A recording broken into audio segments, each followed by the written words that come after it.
ওযু করবেন সামান্য পানি দ্বারা কিভাবে হাজার হাজার সাহাবায়ে কেরাম ওযু করবেন।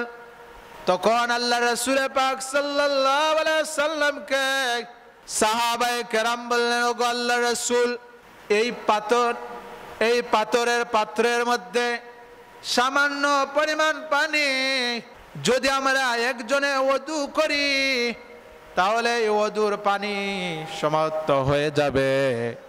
কিভাবে আমরা হাদিস শরীফের মধ্যে এসেছে 80 জন, আবার হাদিস শরীফের মধ্যে এসেছে 1400 সাহাবায়ে কেরাম। কোন আল্লাহ রাসূল পাক সাল্লাল্লাহু আলাইহি সাল্লাম মের কাছে পাতিলের এই পাথরের পাত্রটা রাখার সাথে সাথে বললেন, ওগো আল্লাহ রাসূল, একজনে যদি ওযু করে তাহলে ওযুর পানিগুলা সমাপ্ত হয়ে যাবে, তাহলে বাকি অবশিষ্ট সাহাবায়ে কেরাম কিভাবে ওযু করবেন, এরপর কিভাবে নামাজ আদায় করবেন?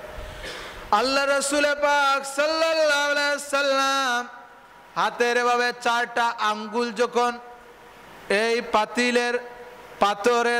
পাত্রের মধ্যে 4টা আঙ্গুল যখন রাখলেন, রাখার সাথে সাথে সাহাবায়ে কেরামদেরকে আদেশ করলেন, তোমরা এই আঙ্গুল রাখার সাথে সাথে এই পাত্র থেকে তোমরা ওযুটা করে নাও।